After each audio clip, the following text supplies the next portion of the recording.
ଦେଖନ୍ତୁ ବର୍ତ୍ତମାନ ଆମର ସୁବର୍ଣ୍ଣରେଖା ନଦୀରେ ବନ୍ୟା ଆସିଲାଣି। ତା ପୂର୍ବରୁ ଜଳକା ନଦୀରେ ବନ୍ୟା ଆସିଥିଲା। ଜଳକା ନଦୀ ବନ୍ୟା ଆସିବା ଦ୍ୱାରା ଆମର କୁଣ୍ଡୁଳି, ସାଉଡ଼ି, ବଣିଆଡିହା, ବୋଳଙ୍ଗ ଏସବୁ ପଞ୍ଚାୟତ ବହୁତ କ୍ଷତିଗ୍ରସ୍ତ ହେଇଥିଲା। ବର୍ତ୍ତମାନ ସୁବର୍ଣ୍ଣରେଖା ନଦୀ ବନ୍ୟାରେ ଆମର ଏପଟେ ଯେଉଁ 9ଟି ପଞ୍ଚାୟତ ଅଛି ସେଗୁଡ଼ାକ ମଧ୍ୟ କ୍ଷତିଗ୍ରସ୍ତ ହେଉଛି ଏବଂ ପାଣି ତ ବଢ଼ି ଚାଲିଛି। ସେଥିପାଇଁ ଆମେ ଡ୍ରାଏ ରେସନ୍ ହିସାବରେ ଦେଉଛୁ, ଚୁଡ଼ା ଗୁଡ଼ ସମସ୍ତଙ୍କୁ ଦେଉଛୁ ଏବଂ ଫ୍ରି କିଚେନ୍ର ବ୍ୟବସ୍ଥା ହେଇଛି। ବର୍ତ୍ତମାନ ସୁଦ୍ଧା ଆମର ବାଲିଆପାଳ ବ୍ଲକ ଅଧୀନରେ 15ଟି ପଞ୍ଚାୟତ କ୍ଷତିଗ୍ରସ୍ତ ହେଇଛି, ଯେଉଁଥିରେ କି ପାଖାପାଖି 6,000 ଲୋକଙ୍କୁ ଇଭାକୁଏସନ୍ କରିକି ଫ୍ରି କିଚେନ୍ ଦିଆହେଉଛି। 14ଟି ସେଣ୍ଟରରେ ଫ୍ରି କିଚେନ୍ ଦିଆହେଉଛି। ଆଉ ପାଖାପାଖି 45,000 ଲୋକ ଏଥିରେ ଏଫେକ୍ଟ ହେଇଛନ୍ତି।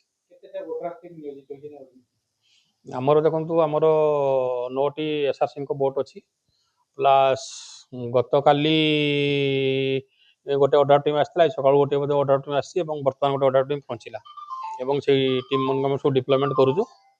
ଆଉ ଯେମିତି ଲୋକ ସୁବିଧାରେ ସବୁ ଜିନିଷ ପାଇପାରିବେ ସେଥିପ୍ରତି ଆମେ ଚେଷ୍ଟା କରୁଛୁ।